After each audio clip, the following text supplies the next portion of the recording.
ജോയ്സ് ടിവിയിലൂടെ ഞങ്ങളെ ശ്രദ്ധിക്കുന്ന എല്ലാവർക്കും യേശുക്രിസ്തുവിന്റെ നാമത്തിൽ ഞങ്ങളുടെ സ്നേഹവും വന്ദനവും അറിയിക്കുന്നു. എന്റെ പ്രിയപ്പെട്ട ദൈവമക്കളെ, നിങ്ങളെല്ലാവരും കർത്താവിൽ സന്തോഷമായിരിക്കുന്നു എന്ന് വിശ്വസിക്കുന്നു. കർത്താവ് നിങ്ങളെ എല്ലാവരെയും ധാരാളം അനുഗ്രഹിക്കുമാറാകട്ടെ.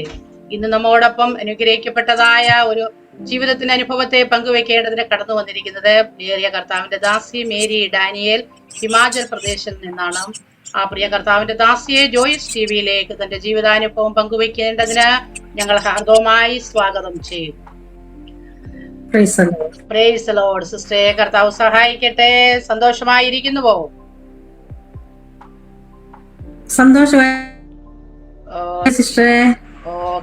ഓക്കെ. ജീവിതത്തിന്റെ അനുഭവങ്ങളെ പങ്കുവെക്കുന്നതിന് മുന്നമേ തന്നെ നമുക്ക് ദൈവസന്നിധിയെല്ലാം പ്രാർത്ഥിക്കാം. ഹല്ലേലൂയ. സ്തോത്രം സ്തോത്രം. പരിശുദ്ധ കർത്താവേ, നന്ദി നിറഞ്ഞ ഹൃദയത്തോടെ ഞങ്ങൾ അങ്ങേ സ്തുതിക്കുന്നപ്പ. അങ്ങയുടെ സന്നിധിയിൽ അടിയങ്ങളായിരിക്കുന്നു. ദൈവ സാന്നിധ്യം ഞങ്ങളോട് കൂടെ ഇരിക്കണമേ കർത്താവേ. അപ്പാ ഹല്ലേലൂയ. നെറ്റ്വർക്കിനെ എല്ലാം അങ്ങയുടെ കരങ്ങളിൽ ഏൽപ്പിക്കുന്നു കർത്താവേ. അത് ഹല്ലേലൂയ നോർമലായി പ്രവർത്തിപ്പാൻ ദൈവം സഹായിക്കണമേ. യേശുക്രിസ്തുവിന്റെ നാമത്തിൽ തന്നെ ആമേൻ. ഹല്ലേലൂയ. സ്തോത്രം. Praise lord. സിസ്റ്റർ, ജീവിതാനുഭവത്തെ ഷെയർ ചെയ്യാം. ഓക്കെ സിസ്റ്ററെ, പ്രൈസ് ലോർഡ്. ദൈവത്തിന് മഹത്വം. എനിക്ക് ജോയ്സ് ടിവിയിൽ സാക്ഷ്യത്തിന് സമയം തന്ന ദൈവദാസിയോടും ഈ ടീമിലെ എല്ലാ പ്രവർത്തകരോടും ഞാൻ എൻ്റെ നന്ദി അറിയിക്കുന്നു. അതിനെ മുഖാന്തരം ഒരുക്കി തന്ന നമ്മുടെ ലിസി സാമുവൽ സിസ്റ്ററോടും ഞാൻ പ്രത്യേകം നന്ദി അറിയിക്കുന്നു. സ്തോത്രം. ഞാൻ ആദ്യമായി എന്നെ ഒന്ന് പരിചയപ്പെടുത്തുന്നു. എൻ്റെ പേര് മേരി ദാനിയേൽ. ഞാൻ തൃശ്ശൂർ ജില്ലയിൽ കട്ടിലപ്പൂവം എന്നൊരു ചെറിയ ഗ്രാമത്തിലാണ് ജനിച്ചു വളർന്നത്. എൻ്റെ വീട്ടിൽ ചാച്ചനും അമ്മയും 6 സഹോദരങ്ങളാണ്. 4 സഹോദരിമാരും 2 സഹോദരന്മാരും. അതിൽ രണ്ടാമത്തെ ആളാണ് ഞാൻ. എൻ്റെ ചെറുപ്പം മുതലേ ഞാൻ എൻ്റെ വല്യമ്മച്ചിയുടെ കൂടെ ജീവിച്ചത് കാരണം ദൈവഭക്തിയിൽ ജീവിക്കാൻ എനിക്ക് സഹായിച്ചു. ഞങ്ങളുടെ കുടുംബ ബാക്ക്ഗ്രൗണ്ട് CSI ആണ്. എൻ്റെ വല്യമ്മച്ചി ഒരു പ്രാർത്ഥനാ ജീവിതമുള്ള ഒരമ്മച്ചി ആയിരുന്നതിനാൽ എപ്പോഴും രാത്രിയുടെ യാമങ്ങളിൽ എണിച്ചിരുന്ന് പാട്ട് പാടുവാനും അതുപോലെ പ്രാർത്ഥിക്കുകയൊക്കെ ചെയ്യുമായിരുന്നു. അപ്പൊ അങ്ങനെ തന്നെ കുഞ്ഞുനാളിൽ തന്നെ ഞാനും വല്യമ്മച്ചിയോട് കൂടെ ഇരുന്ന് പ്രാർത്ഥിക്കുവാനും പാടുവാനും ഒക്കെ കർത്താവ് എന്നെ സഹായിച്ചു. അങ്ങനെ ദൈവഭയത്തിലും ജീവിപ്പാൻ കർത്താവ് എന്നെ സഹായിച്ചു. സൺഡേ സ്കൂളിലും പള്ളിയിലൊക്കെ പോകുവാൻ കർത്താവ് എന്നെ വളരെ അതിതാല്പര്യത്തോടും ഉത്സാഹത്തോടും ചെറുപ്പം മുതൽ എന്നെ കർത്താവ് സഹായിച്ചു. അതിനുശേഷം എൻ്റെ സ്കൂൾ വിദ്യാഭ്യാസത്തിന് ശേഷം ഞാൻ ബൈബിൾ കോളേജിലൊക്കെ പോകണമെന്നൊക്കെ ആഗ്രഹിച്ചിരുന്നു. അപ്പൊ അതിന് സാധിച്ചില്ല. കാരണം എൻ്റെ വീട്ടിലുള്ളവര് അതിന് തടസ്സമായിരുന്നു. അവര് പറയുന്നത് പെൺപിള്ളേര് പഠിച്ചിട്ട് ബൈബിൾ കോളേജിൽ പോയി പഠിച്ചിട്ട് എന്താണ് കാര്യം? ആൺകുട്ടികളൊക്കെ ആണെങ്കിൽ സഭയിലൊരു പാസ്റ്റർമാരോ ഒക്കെ ആയിട്ടിരിക്കാം. പെൺകുഞ്ഞുങ്ങൾ പഠിച്ചു കഴിഞ്ഞാൽ അതിൽ യാതൊരു പ്രയോജനവും ഇല്ല എന്ന് പറഞ്ഞ് എന്നെ അതിൽ നിന്ന് പിന്തിരിപ്പിച്ചു. എന്നോട് എൻ്റെ 10ാം ക്ലാസ്സിലെ പഠിത്തത്തിന് ശേഷം അവർ എന്നെ പ്രീ ഡിഗ്രി വിദ്യാഭ്യാസത്തിന് വേണ്ടി എന്നെ അയച്ചു. എന്നാൽ അതിനു മുമ്പ് തന്നെ ഞങ്ങളുടെ വീട്ടില് എൻ്റെ വല്യമ്മച്ചിയുടെ മരണം നടന്നു. ഞാൻ 6ാം ക്ലാസ്സിൽ പഠിക്കുമ്പോൾ തന്നെ എൻ്റെ വല്യമ്മച്ചി മരിച്ചുപോയി. പെട്ടെന്നുള്ള ഒരു മരണമായിരുന്നു. അതിനുശേഷം ആ സമയത്ത് ഞങ്ങൾ CSI വിശ്വാസത്തിൽ തന്നെയാണ് നിൽക്കുന്നത്. അപ്പോൾ ഞങ്ങളുടെ വീട്ടിൽ അടിക്കടി രോഗങ്ങൾ, ദുഃഖങ്ങൾ, പ്രയാസങ്ങൾ അങ്ങനെയൊക്കെ ഓരോ സംഭവങ്ങൾ നടന്നുകൊണ്ടിരുന്നു. എന്നാൽ എത്ര ചികിത്സിച്ചിട്ടും ഒന്നും മാറുന്നില്ല. ആ സമയത്താണ് ഞങ്ങളുടെ അടുത്ത് ഒരു 2 കിലോമീറ്റർ ദൂരെയുണ്ട് ദൈവദാസന്മാര്, ദൈവസഭ, അവിടെ വിശ്വാസികളൊക്കെ ഉണ്ട്. അവർ ഞങ്ങളുടെ വീട്ടിൽ വന്ന് പ്രാർത്ഥിക്കുകയും അങ്ങനെ പ്രാർത്ഥിച്ച് ഞങ്ങളുടെ വീട്ടിൽ വലിയൊരു അനുഗ്രഹം ഉണ്ടാകുവാനും സാധിച്ചു. ആ സമയത്ത് എൻ്റെ അപ്പച്ചന്റെ മൂത്ത പെങ്ങൾ, ഞങ്ങൾ അമ്മായി എന്നാണ് വിളിക്കുന്നത്, അവര് CSI ആശ്രമത്തില് ദൈവവേലയോടുള്ള ബന്ധത്തിലായിരുന്നു. അപ്പൊ അത് മുഖാന്തരവും എനിക്ക് കുറച്ച് ദൈവത്തോട് അടുത്ത് ജീവിക്കാൻ സാധിച്ചു. കാരണം സ്കൂളിലൊക്കെ അവധി കിട്ടുമ്പോൾ എന്നെ അവർ ആശ്രമത്തിൽ കൊണ്ടുപോകും. അവിടെ ഞാൻ എൻ്റെ അവധിക്കാലമൊക്കെ ചെലവഴിക്കും. അതിനെ എനിക്ക് ദൈവത്തോട് അടുത്ത് ജീവിക്കാൻ എന്നെ സഹായിച്ചു. അങ്ങനെയായിരിക്കുന്ന സമയത്ത് ദൈവവുമായിട്ട് ബന്ധത്തിൽ എനിക്ക് കൂടുതലായി ജീവിക്കാൻ കർത്താവ് എന്നെ സഹായിച്ചു. ഇതാണ് എൻ്റെ കുടുംബ പശ്ചാത്തലം. എനിക്ക് കർത്തൃവേലയിൽ പോകുവാൻ ആഗ്രഹമുണ്ടായിരുന്നു. എന്നാൽ അതിന് വീട്ടുകാരൊക്കെ തടസ്സമായിരുന്നല്ലോ.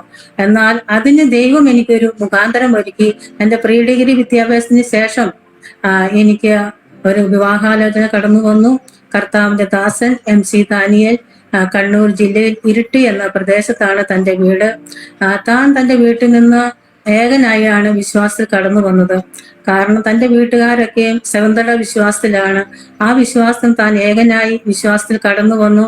താൻ വിശ്വാസത്തിൽ കടന്നു വന്നതിന് ശേഷം താൻ എറണാകുളത്തുള്ള ഒരു ബൈബിൾ കോളേജിൽ പോയി പഠിക്കുകയും ആ സമയത്ത് നോർത്ത് ഇന്ത്യക്ക് വേണ്ടി പ്രാർത്ഥിക്കുകയും നോർത്ത് ഇന്ത്യക്ക് വേണ്ടിയുള്ള ദർശനം പ്രാപിക്കുകയും ചെയ്ത ഒരു വ്യക്തിയായിരുന്നു. അങ്ങനെ എന്റെ വിവാഹം നടന്നു. വിവാഹത്തിന് മുമ്പ് തന്നെ നോർത്ത് ഇന്ത്യയിലെ വിവിധ രാജ്യങ്ങളില് UP, ജമ്മു കാശ്മീർ, പഞ്ചാബ് അവിടെയൊക്കെയും ടീം പ്രവർത്തനത്തോട് ആയിരുന്ന ബന്ധത്തിലായിരുന്നു. അതിനുശേഷമാണ് ഞങ്ങളുടെ വിവാഹം നടന്നത്. വിവാഹം നടന്നു.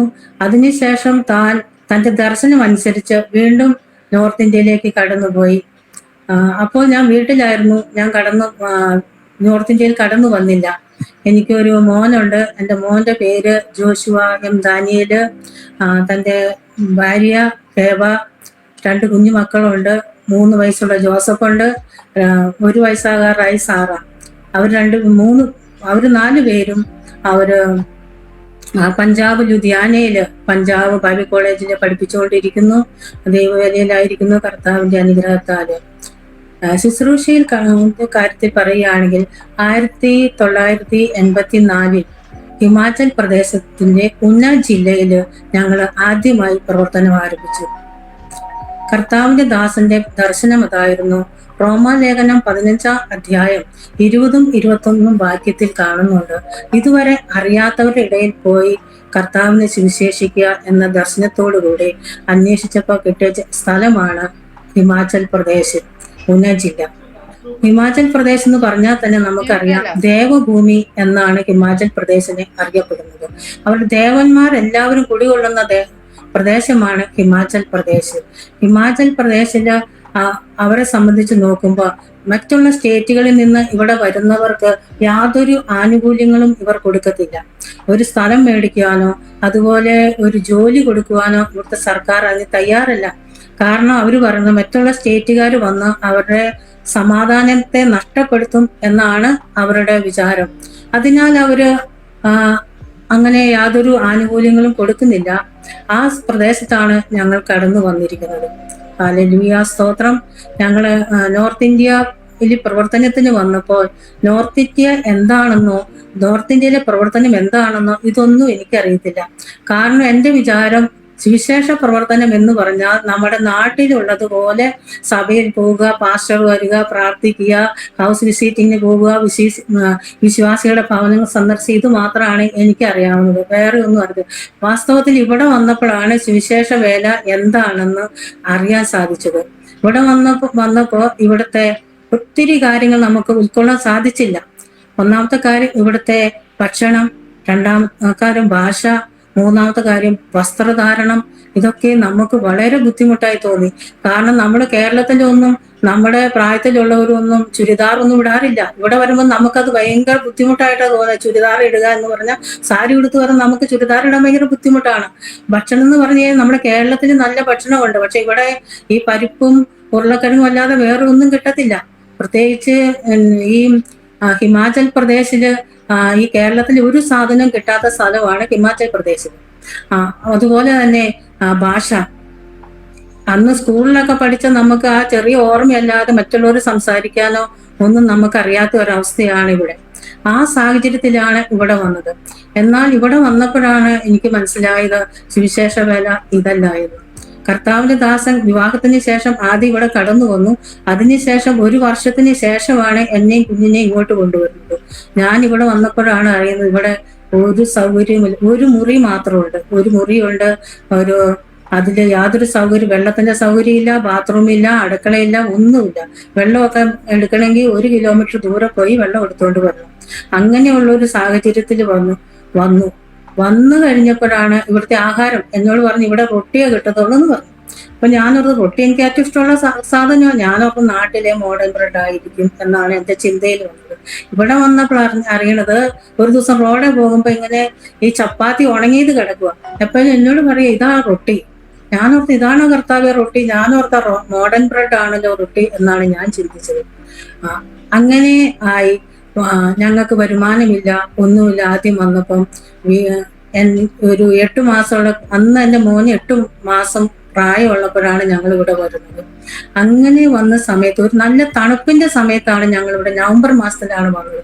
അന്നേരം തണുപ്പിൻ്റെതായ വസ്ത്രങ്ങളില്ല, ഒരു സ്വെറ്റർ ഇല്ല, ഒന്നുമില്ലാത്ത സമയത്ത്, ഇവിടുത്തെ തണുപ്പിന്റെ സമയത്ത് നമുക്ക് റജായി വേണം, കമ്പിളി വസ്ത്രങ്ങൾ വേണം. ഒന്നുമില്ലാത്ത സമയത്താണ് ഞങ്ങൾ, കേരളത്തിൽ നമ്മൾ എങ്ങനെ ജീവിക്കുന്നുവോ അപ്രകാരമുള്ള ഒരു രീതിയിലാണ് ഇവിടെ വന്നത്. എന്നാൽ അന്നൊക്കെ ദൈവത്തിന്റെ കൃപയും ദൈവത്തിന്റെ സാന്നിധ്യവും നമ്മളെ പരിപാലിച്ചു. ഒരു രോഗമോ ദുഃഖമോ ഒന്നും അന്നുണ്ടായില്ല. കർത്താവ് കൂടെ ഇരുന്നു. കാരണം അന്നൊക്കെ ഇത്രയും തണുപ്പില് പച്ചവെള്ളത്തിലൊക്കെ കുളിക്കാന്ന് വെച്ചാൽ ഭയങ്കര ബുദ്ധിമുട്ടുള്ള കാര്യമാണ്. പക്ഷെ നമുക്ക് അതൊന്നും അങ്ങ് അനുഭവിച്ചില്ല. കാരണം ദൈവത്തിന്റെ സാന്നിധ്യം നമ്മുടെ കൂടെ ഉണ്ടായിരുന്നു. ഹല്ലേലൂയ, സ്തോത്രം ചെയ്യുന്നു. അതിനുശേഷം ദൈവദാസൻ എല്ലാ ദിവസവും തന്റെ ബാഗില് കുറെ ട്രാക്റ്റീവായിട്ട് എന്നും പോകും. അങ്ങനെ പോയി ഒരു പാക്കറ്റ് ട്രാക്റ്റ് വിൽക്കുന്നത് ഒരു രൂപയ്ക്കാണ്.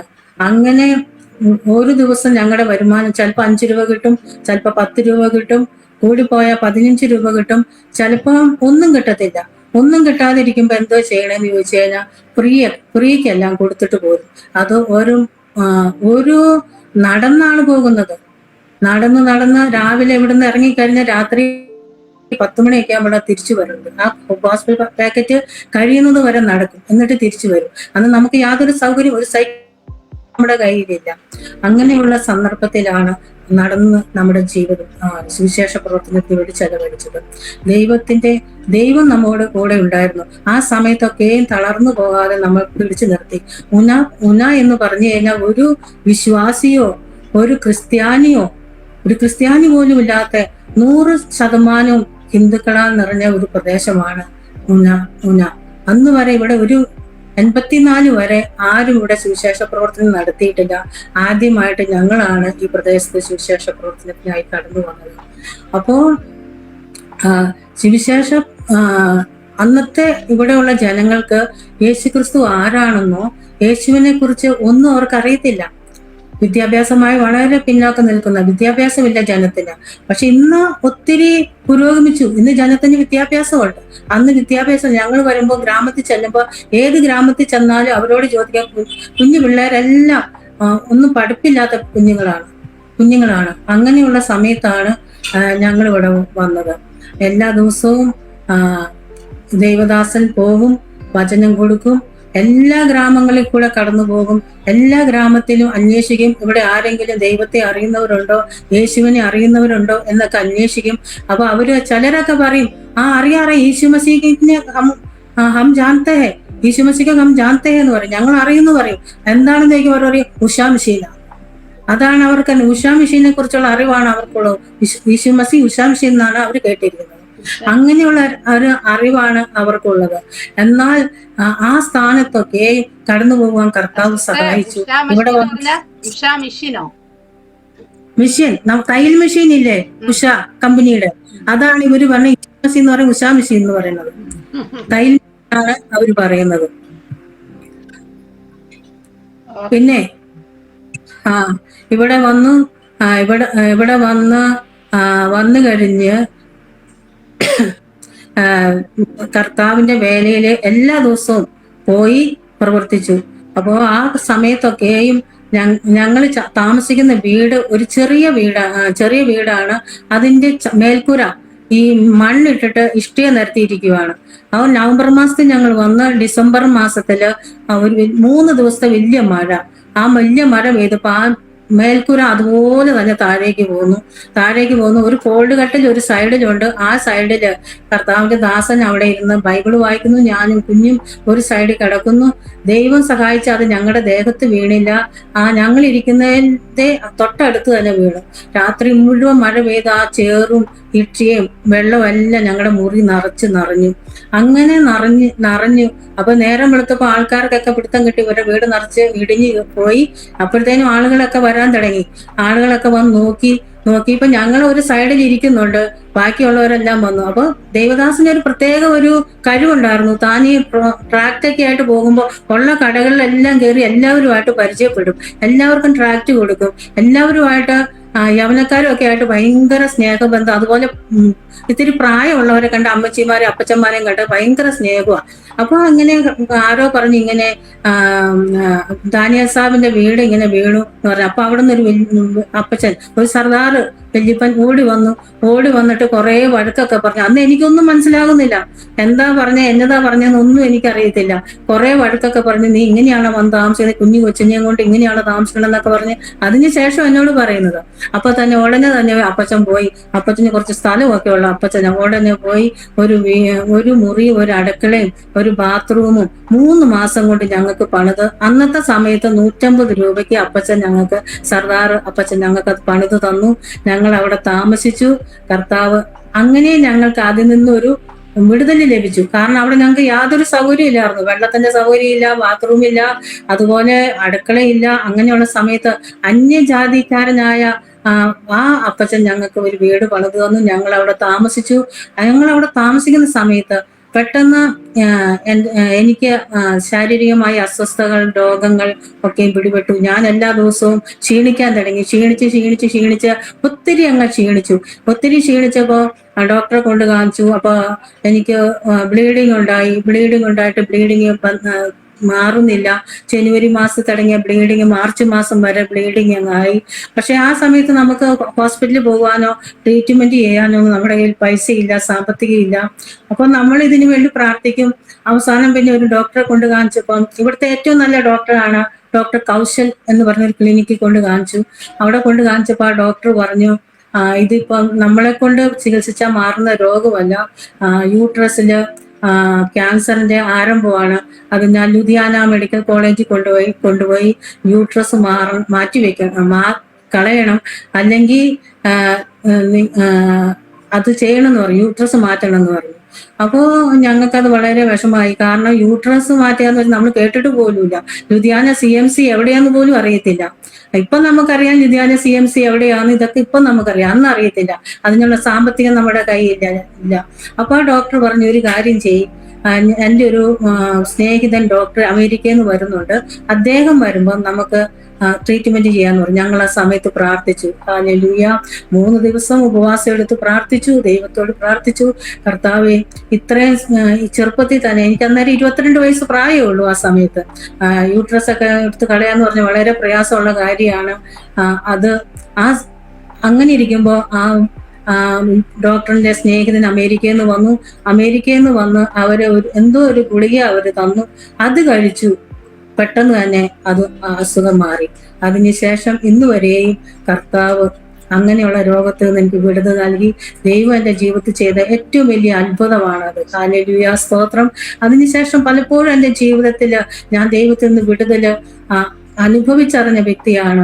എനിക്ക് തൈറോയിഡ് വന്നപ്പം ഡോക്ടറെ കൊണ്ട് കാണിച്ചു. ഡോക്ടർ പറഞ്ഞു, 1 മാസത്തിനകം ഇത് ഓപ്പറേഷൻ ചെയ്ത് കളയണം, അല്ലെങ്കിൽ ഇത് ഭയങ്കര ബുദ്ധിമുട്ടായിരിക്കും എന്ന് പറഞ്ഞു. ഹല്ലേലൂയ, സ്തോത്രം. ദൈവസന്നിധിയിൽ പ്രാർത്ഥിച്ചു. ഹല്ലേലൂയ.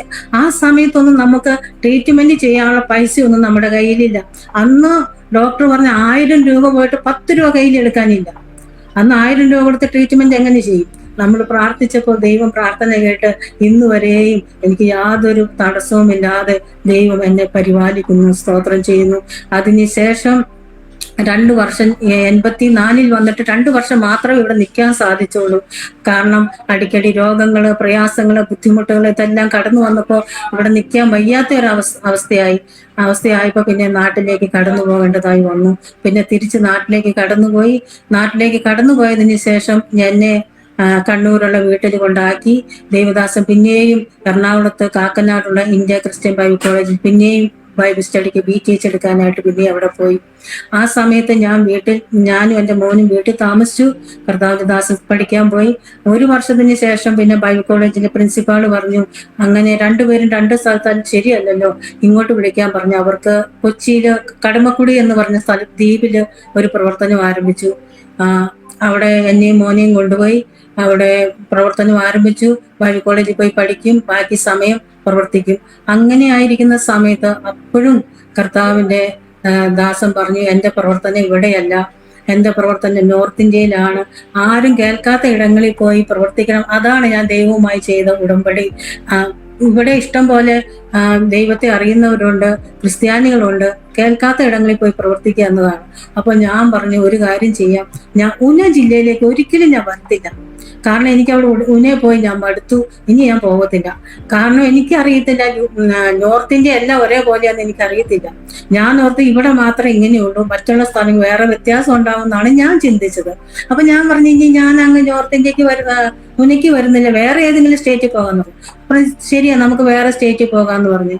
അങ്ങനെ 1988 ജൂൺ മാസം 16 ഞങ്ങൾ അവിടുന്ന് തിരിച്ചു വരുന്നു. റെയിൽവേ സ്റ്റേഷനിൽ വന്നപ്പോൾ ഞങ്ങളുടെ അമ്മാച്ചൻ എറണാകുളത്ത് റെയിൽവേയിലെ ഒരു ഓഫീസറാണ്. അമ്മാച്ചനാണ് ബുക്ക് ചെയ്ത് കൊടുത്തത്. അപ്പൊ ബുക്ക് ചെയ്തപ്പോൾ അമ്മാച്ചൻ അവിടെ വന്ന് ടിക്കറ്റ് എടുത്തപ്പോഴാണ് അറിയുന്നത് പിന്നെയും ഞങ്ങളുടെ ട്രിപ്പ് ഹിമാചൽ പ്രദേശ് ഉനയിലേക്കാണ്. അവിടെ വന്നപ്പോ എന്നോട് പറഞ്ഞു, വേറെ സ്ഥലം ഉന തന്നെയാണ്.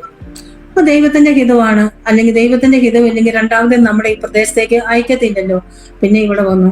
അന്നേരം അവിടെ നിന്ന് പോരുമ്പോ എവിടേക്ക് പോകുന്നുവെന്നോ എവിടെ താമസിക്കുമെന്നോ ഒന്നും ചിന്തിച്ചില്ല. ഇവിടെ വന്നപ്പോഴാണ് ഓർക്കുന്നത് എവിടെ താമസിക്കും. അന്ന് എന്റെ മോന് 4 വയസ്സാകാറായി. എവിടെ പോയി താമസിക്കുമെന്ന ഇവിടെ വന്നപ്പോഴാണ് ചിന്തിക്കുന്നത്. അന്ന് ഇന്നാണെങ്കിൽ നമ്മൾ ചിന്തിക്കും, അവിടെ പോയി താമസിക്കാൻ സൗകര്യമുണ്ടോ, സ്ഥലമുണ്ടോ, ആരുടെ കൂടെ താമസിക്കും, അങ്ങനെയുള്ളൊക്കെ ഒത്തിരി ചിന്തിക്കും. പക്ഷെ അന്നൊന്നും അതൊന്നും ചിന്തിച്ചില്ല. അത് ചിന്തിക്കാതെ ഇവിടെ വന്നു. ഇവിടെ വന്നപ്പോ ഇവിടുന്ന് ഒരു 23 കിലോമീറ്റർ ദൂരെ പഞ്ചാബിലെ നങ്കൽ എന്ന് പറഞ്ഞ സ്ഥലത്ത് PG വർഗീസ് സാറിന്റെ ഒരു പ്രവർത്തനമുണ്ട്. എന്നുവെച്ചാൽ ടീമിലായിരിക്കുമ്പോൾ PG വർഗീസ് സാറിന്റെ കൂടെ പ്രവർത്തിച്ചതാണ്. അപ്പൊ അവരുടെ അവിടെ പോയി 1 മാസം താമസിച്ചു. 1 മാസം താമസിച്ചിട്ട് ഡെയിലി എല്ലാ ദിവസവും നടന്നാണ് ഉനയ്ക്ക് വീട് അന്വേഷിച്ച് വരുന്നത്. കാരണം ഞങ്ങൾ ഉനയെ വന്ന് ഇറങ്ങുമ്പോൾ ഞങ്ങളുടെ കയ്യില് 89 രൂപയല്ലാതെ ഒരു 5 പൈസ പോലും ഞങ്ങളുടെ കയ്യില്ല. ഈ 89 രൂപ കൊണ്ട് ഉനയെ വന്ന് ഇറങ്ങിയപ്പോ വീടില്ല, മോനെ സ്കൂളിൽ വിടണം, ഒത്തിരി കാര്യങ്ങളൊക്കെ ഉണ്ട്. അത് കാരണം ബസ്സിന് വന്നു കഴിഞ്ഞാൽ 89 രൂപ തീരുമല്ലോ, അത് കയ്യിലിരിക്കട്ടെ എന്ന് ചിന്തിച്ച് അവിടുന്ന് 23 കിലോമീറ്റർ നടന്ന് പൈപ്പിലെ വെള്ളം കുടിച്ച് വൈകുന്നേരം വരെ വീടന്വേഷിച്ച് നടക്കും. വീടന്വേഷിച്ച് നടന്നിട്ട് വീടൊന്നും കിട്ടത്തില്ല. ഞങ്ങളിവിടെ വരാൻ കാരണം 88 ഞങ്ങൾ കേരളത്തിലുള്ള ഒരു സംഘടനയുടെ കൂടെയാണ് ഞങ്ങൾ ഇവിടെ വന്നത്.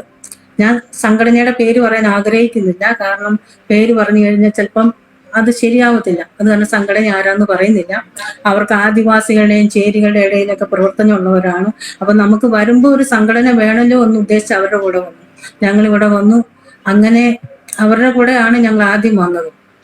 നങ്കലിൽ നിന്ന് 1 മാസം കഴിഞ്ഞിട്ട് വീട് കിട്ടാതെയായി വന്നപ്പോ പിന്നെ ഒരു ദിവസം കർത്താവിന്റെ ദാസൻ നടന്നു പോകുമ്പോൾ ഞങ്ങൾ ഇന്ന് താമസിക്കുന്ന സ്ഥലത്തിന് റെക്കഡ് കോളനി എന്നാണ് പറഞ്ഞത്. ഈ സ്ഥലം മുഴുവൻ കാട് കയറി കിടന്ന സ്ഥലമാണ്. ഇവിടെ ഒന്നും ആൾ താമസമില്ലാത്ത സ്ഥലമായിരുന്നു. പക്ഷെ ഇന്ന് ഏറ്റവും വലിയ സിറ്റി ആയി തീർന്നത് ഞങ്ങൾ താമസിക്കുന്ന ഈ സ്ഥലമാണ്. അന്ന് ഇവിടെ സ്ഥലത്തിന് വിലയില്ല, കാട് കയറി കിടക്കുക. മുള്ളിന്റെ ഇടയിൽ ഒരു ചെറിയ വീട് കണ്ടവിടെ. അപ്പൊ അടുത്തുള്ള ഒരു വ്യക്തിയോട് ചോദിച്ചു, ഈ വീട് ആരുടെയാന്ന് ചോദിച്ചു. അപ്പൊ അദ്ദേഹം ചോദിച്ചു, ഇത് എന്തിനാ വീട് അന്വേഷിക്കുന്നത്? അപ്പൊ പറഞ്ഞു, എനിക്ക് താമസിക്കാനാന്ന് പറഞ്ഞു. അപ്പൊ ഈ കാടിന്റെ അകത്ത് ആര് താമസിക്കും? അടുത്തെങ്ങും 4 കിലോമീറ്റർ അകലെയാണ് സിറ്റിന്ന് പുറകില് 4 കിലോമീറ്റർ കഴിഞ്ഞാണ് വീട് കിടക്കുന്നത്. അന്നേരം പറഞ്ഞു, എനിക്ക് താമസിക്കാനാണ്, അവിടെ വെള്ളമില്ല, ഒന്നുമില്ല, നീ എങ്ങനെ താമസിക്കും എന്ന് ചോദിച്ചു. അതിന്റെ ഉടമേനെ കണ്ടു കിട്ടിയാൽ മതി. അങ്ങനെ നോക്കി നിൽക്കുന്ന സമയത്താണ് അതിന്റെ ഉടമസ്ഥന്റെ മകൻ, അന്ന് 7ാം ക്ലാസ്സിൽ പഠിക്കുന്ന പയ്യനാണ്, അവൻ വരുന്നത്. അപ്പൊ ആ പയ്യന്റെ കൂടെ അവരുടെ വീട്ടിൽ ചെന്ന് കഴിഞ്ഞ് അന്വേഷിച്ചപ്പം പുള്ളിക്കാരൻ മിലിറ്ററിക്കാരനാണ്. പുള്ളിക്ക് ഭയങ്കര ഇഷ്ടമായി മലയാളിയാന്ന് പറഞ്ഞപ്പോൾ അവരുടെ കൂടെ മലയാളികളും സൗത്ത് ഇന്ത്യക്കാരൊക്കെ ജോലി ചെയ്യണ കാരണം. അന്നേരം ചോദിച്ചു, ഈ വീട്ടിൽ എങ്ങനെ താമസിക്കും? സൗകര്യങ്ങളൊന്നുമില്ല, ഇഷ്ടമാണെങ്കിൽ താമസിച്ചോളാൻ പറഞ്ഞു. ഞങ്ങൾ താമസിച്ചോളാം. അപ്പൊ ഞങ്ങൾ വന്ന് ചുറ്റുമുള്ള കാടെല്ലാം വെട്ടിത്തെളിച്ച് ഞങ്ങൾക്ക് നടന്നു പോകത്തക്ക രീതിയിൽ ആ വഴിയൊക്കെ തെളിച്ചു. ഇന്നിപ്പോ എന്നെ ഈ സാക്ഷ്യം കേൾക്കുന്ന പലരും ഉണ്ടെങ്കിൽ അവർക്കറിയാം ഞങ്ങൾ ആദ്യം ജീവിച്ച രീതികളൊക്കെ. വന്നു കണ്ട പലരും ഉണ്ട്, അവർക്കറിയാം. എന്ത് ആവശ്യത്തിന് വേണമെങ്കിലും എല്ലാം പുറത്തു പോകണം. കേൾക്കുന്നവർക്കറിയാം, ഞങ്ങൾ അറിയുന്നവർക്ക്. അങ്ങനെയുള്ള ആ സമയത്താണ് ഞങ്ങൾ അവിടെ വന്ന് താമസിക്കാൻ ആരംഭിച്ചു. താമസം ആരംഭിച്ചു. പിന്നെ എൻ്റെ മോനെ സ്കൂളിന് വിടണം. അവിടെ തൊട്ടടുത്ത് മൗണ്ട് കാർമൽ സ്കൂൾ എന്ന് പറയുന്ന സ്കൂളുണ്ട്. അന്ന് 5ാം ക്ലാസ് അച്ഛന്മാർ നടത്തുന്ന സ്കൂളാണ്. 5ാം ക്ലാസ് വരെ ഉള്ളൂ. അപ്പൊ അച്ഛനോട് എന്ന് പറഞ്ഞു, അച്ഛൻ എൻ്റെ മോനെ ഇവിടെ ചേർക്കണം, ഇപ്പൊ എന്റെ ഫീസ് ഇല്ല, കയ്യിൽ തരാം, പിന്നെ തരാമെന്ന് പറഞ്ഞു.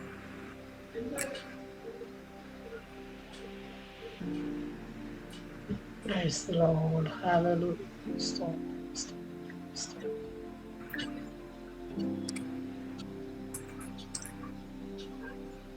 Praise the Lord. ആ സമയത്ത് അച്ഛൻ ഒത്തിരി പരിഹസിച്ചു.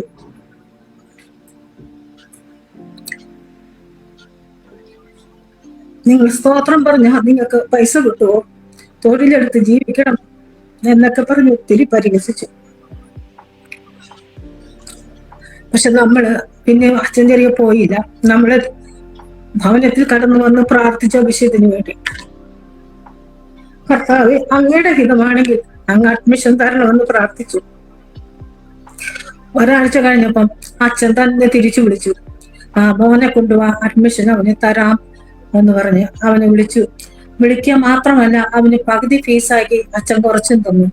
അന്ന് 40 രൂപയാണ് ഫീസ്. ആ സമയത്ത് 88-ലെ കാര്യം ഞാൻ പറയുന്നത്. 40 രൂപ പോലും നമ്മുടെ കയ്യിലില്ലാത്ത സമയമാണ് അന്ന്. പകുതി ഫീസ് അച്ഛൻ സമ്മതിച്ചു, അഡ്മിഷൻ തന്നു. എന്റെ മോൻ അവിടെ 10ാം ക്ലാസ് വരെ പഠിച്ചു. ദൈവകൃപയാൽ അനുഗ്രഹമായി നടന്നു. അതിനുശേഷം ഞങ്ങളെ കൊണ്ടുവന്ന സംഘടനക്കാര് അവര് ഞങ്ങളോട് പറഞ്ഞു, കേരളത്തിലേക്ക് 10 ആൾക്കാരെ സ്നാനപ്പെടുത്താൻ കൊണ്ടുവരണമെന്ന് പറഞ്ഞു. ഒരു വർഷത്തിന് ശേഷം 10 ആൾക്കാരെ കൊണ്ടുവരാൻ പറഞ്ഞു. ഒരു വ്യക്തി പോലും ഇവിടെ വന്നില്ല വിശ്വാസത്തില്. അന്നേരം പിന്നെ 2ാമത്തെ വർഷം അവര് പറഞ്ഞു 10 ആൾക്കാരെ കൊണ്ടുവരണമെന്ന് പറഞ്ഞു സ്നാനപ്പെടുത്താൻ. അപ്പൊ പറഞ്ഞു 10 ആള് പോയിട്ട് ഒരു വ്യക്തി പോലും ഇല്ലാന്ന് പറഞ്ഞു. അപ്പൊ സംഘടന പറഞ്ഞു, ഒരു കാര്യം ചെയ്യും, നിങ്ങൾ പോയിട്ട് 2 വർഷമായി ഒരു വ്യക്തിയെ പോലും നിങ്ങൾക്ക് നേടുവാൻ സാധിച്ചില്ലെങ്കിൽ ഇനി അവിടെ ഞങ്ങൾക്ക് വേല വേണ്ട, നിങ്ങൾക്ക് ഇഷ്ടമാണെങ്കിൽ നിങ്ങൾ അവിടെ നിന്നോ, അല്ലെങ്കിൽ നിങ്ങൾ കേരളത്തിലേക്ക് തിരിച്ചു പോരാൻ പറഞ്ഞു. ആ സമയത്ത് ഞങ്ങൾ തീരുമാനിച്ചു, കർത്താവ് ഇത്രയും കഷ്ടപ്പെട്ട് ഞങ്ങൾ മോന് ഇത്രയും പരിഹാസമേറ്റു, അഡ്മിഷൻ മേടിച്ചു, ഇത്രയും കഷ്ടപ്പെട്ട് ഇവിടെ ജീവിക്കുന്നു, ഇനി എന്ത് വന്നാലും ഞങ്ങൾ തിരിച്ചു പോകുന്നില്ല, ഞങ്ങൾ ഇവിടെ നിൽക്കും എന്ന് പൂർണ്ണമായി തീരുമാനിച്ച് ഇവിടെ നിന്നു. അന്ന് ആ സമയത്തൊന്നും സഹായിപ്പാൻ ആരുമില്ലാത്ത സമയമാണ്.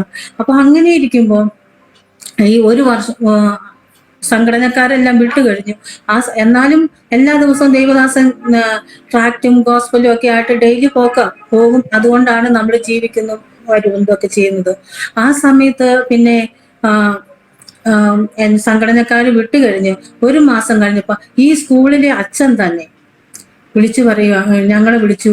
എന്നിട്ട് എന്നോട് പറഞ്ഞു, നീ ഇപ്പൊ വീട്ടിൽ വെറുതെ ഇരിക്കുവല്ലേ, ഒരു കാര്യം ചെയ്യും, ഞങ്ങളുടെ ഓഫീസിൽ ഒരു സ്റ്റാഫിനെ ആവശ്യമുണ്ട്, ഞങ്ങൾക്ക് വിശ്വസ്തരായ ഒരു വ്യക്തിയാണ് ആവശ്യം, നീ ഞങ്ങളുടെ ഓഫീസിൽ വരാൻ പറഞ്ഞു. ഹല്ലേലൂയ. മനുഷ്യൻ കൈവിടുമ്പോൾ ദൈവം കൈവിടാത്തവനായ കർത്താവ് കൂടെയുണ്ട്. ഹല്ലേലൂയ. ഒരിക്കൽ നമ്മളെ പരിഹസിച്ചവർ പിന്നെ നമ്മളെ വിശ്വസ്തരെന്ന് എണ്ണി അവരുടെ സ്ഥാപനത്തിലേക്ക് നമ്മളെ ജോലിക്കായി വിളിക്കുകയാണ്. ഹല്ലേലൂയ. ഞാൻ പിന്നെ ആ സമയത്ത് അവിടെ മാവൂട് കാർമൽ സ്കൂളില് ഓഫീസ് സ്റ്റാഫായിട്ട് അവിടെ പോയി.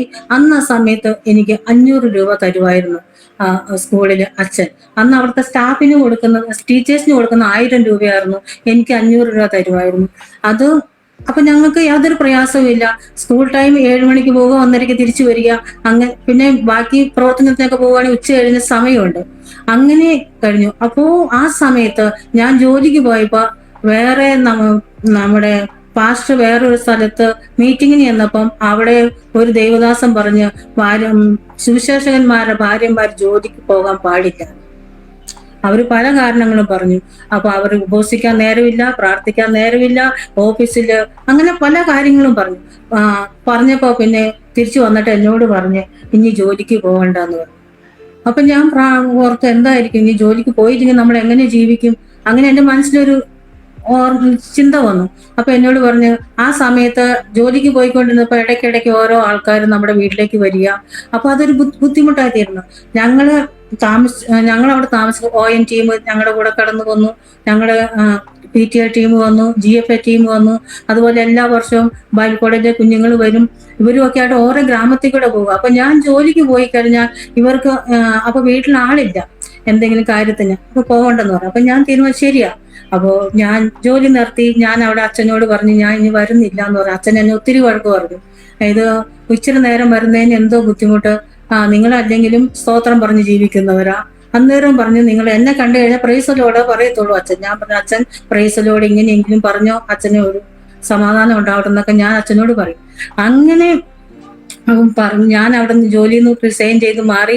അതിനുശേഷം ആ സ്കൂളില് എന്നെ അറിയാവുന്ന എല്ലാ പാരൻസിനും അവർക്കറിയാം, എന്നെ അറിയാം. അവരുടെ കുഞ്ഞുങ്ങളെ എൻ്റെ അരികോട്ട് ട്യൂഷന് വിടാൻ തുടങ്ങി. ദൈവത്തിന്റെ വലിയ പ്രവൃത്തി. 500 രൂപ കിട്ടിയ എനിക്ക് ഒരു കുഞ്ഞിൽ നിന്ന് അന്ന് 300 രൂപ കിട്ടുമായിരുന്നു എനിക്ക്. അപ്പോൾ എനിക്ക് 10ഉം 15ഉം പിള്ളേരൊക്കെ ഒറ്റ നേരം കിട്ടും എനിക്ക്. അപ്പൊ അങ്ങനെ ആ സമയം മുതൽ 2000 വരെ ഞാൻ കുഞ്ഞുങ്ങളെ ട്യൂഷൻ കൊടുത്ത് പഠിപ്പിക്കുമായിരുന്നു. 2000 വരെ. 2000-ന് ശേഷമാണ് ഞാൻ ട്യൂഷൻ നിർത്തിയത്. എനിക്ക് 1988 ഞങ്ങൾ ഇവിടെ വന്നിട്ട് പിന്നെ എൻ്റെ വീട്ടിൽ ഞാൻ കടന്നു പോകുന്നത് 10 വർഷത്തിന് ശേഷമാണ് എൻ്റെ മാതാപിതാക്കളെയും സഹോദരങ്ങളെയൊക്കെ കാണാനായിട്ട് കടന്നു പോകുന്നത്. 10 വർഷം വരെ കടന്നു പോയില്ല. അതിൻ്റെ ഇടയ്ക്ക് പലരും ഞങ്ങളിൽ നിന്ന് മാറ്റപ്പെട്ടു. പിതാവ് മാറ്റപ്പെട്ടു, എൻ്റെ പാസ്റ്ററിന്റെ അമ്മ മാറ്റപ്പെട്ടു, അതുപോലെ സ്വന്തക്കാര് പലരും ലോകത്ത് നിന്ന് മാറ്റപ്പെട്ടു. അതൊന്നും ഞങ്ങൾക്ക് കാണാൻ സാധിച്ചില്ല. അതുപോലെ തന്നെ അവരുടെ സുഖത്തിലോ ദുഃഖത്തിലോ ഒന്നും പങ്കുചേരുവാൻ സാധിച്ചില്ല.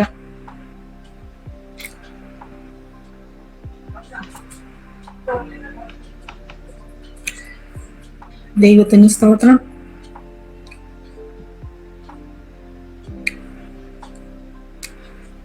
പലപ്പോഴും പൂനെയിൽ പ്രവർത്തനത്തിലായിരിക്കുമ്പോൾ പലപ്പോഴും പലവിധമായ പ്രയാസങ്ങളൊക്കെ ജീവിതത്തിൽ കടന്നു വന്നപ്പോൾ, സാമ്പത്തികമായ ബുദ്ധിമുട്ടുകളൊക്കെ കടന്നു വന്നപ്പോൾ നമുക്ക് അന്ന് പൂനെ സ്റ്റേഷൻ വിട്ട് കളഞ്ഞ് വേറെ എവിടെയെങ്കിലും പ്രവർത്തിക്കാൻ പോകാമെന്ന് വിചാരിച്ച് ഞങ്ങൾ 3 പ്രാവശ്യം അതിനു വേണ്ടി ഒരുങ്ങിയതാണ്.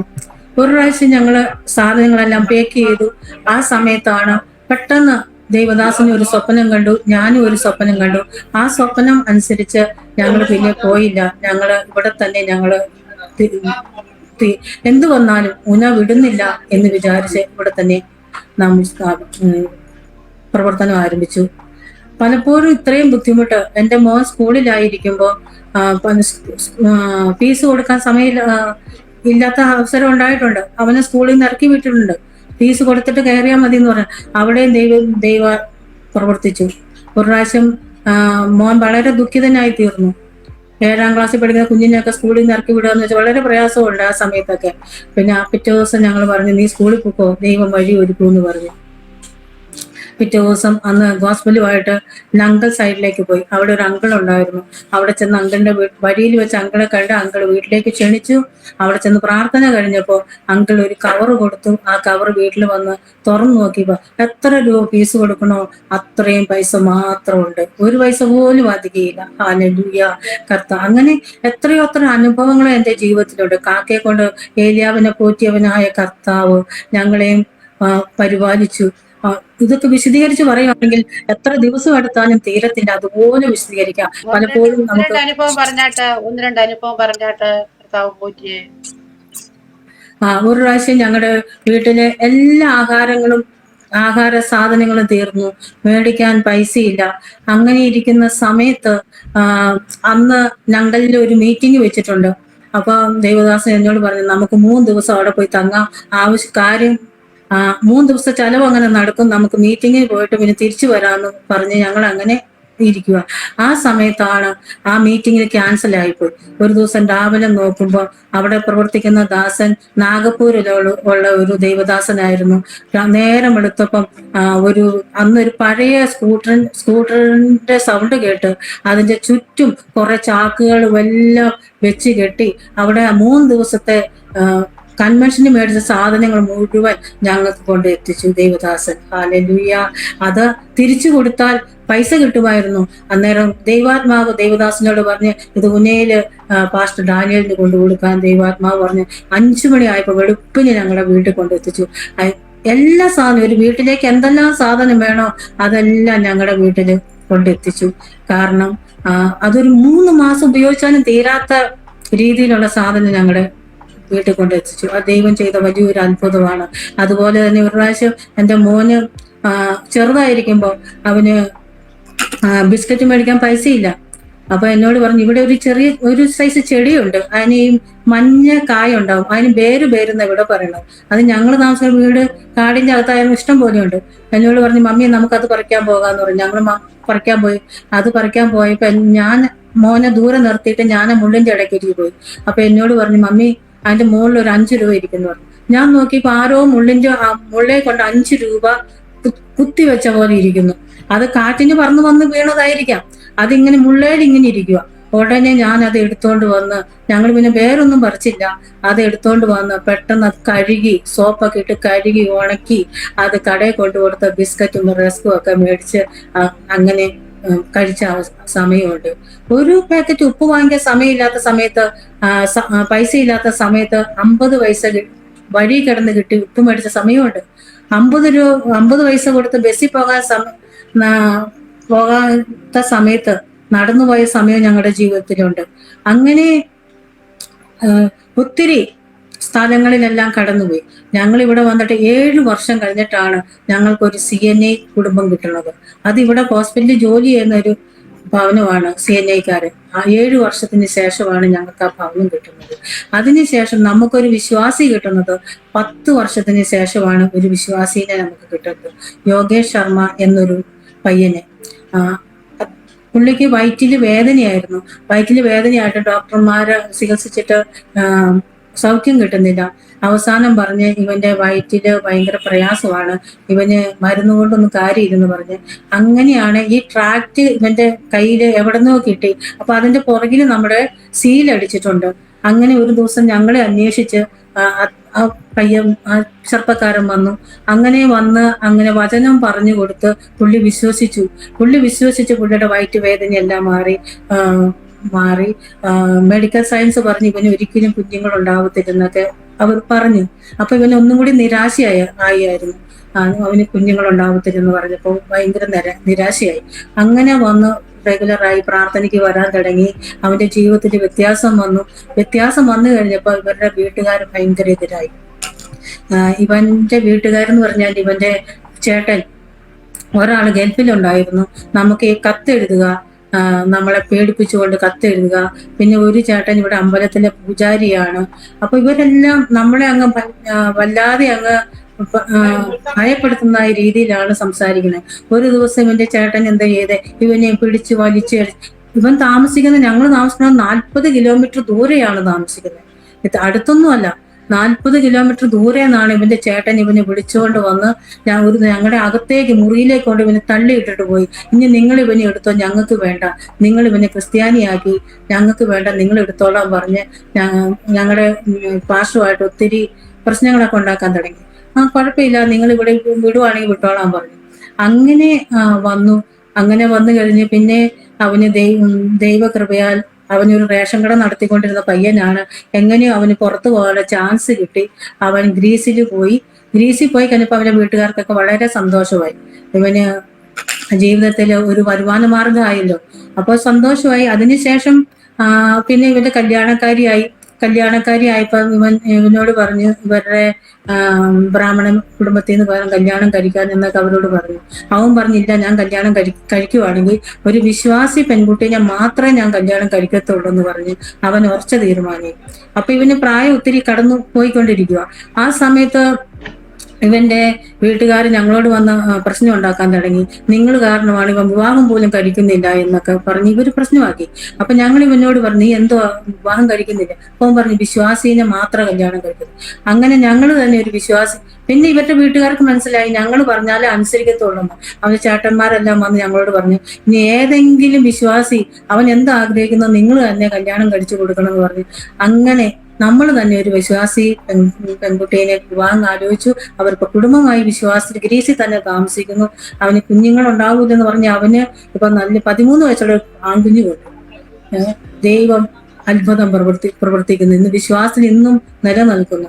അങ്ങനെ 10 വർഷം കഴിഞ്ഞതിന് ശേഷമാണ് ഞങ്ങൾക്ക് ഒരു വിശ്വാസി ലഭിക്കുന്നത്.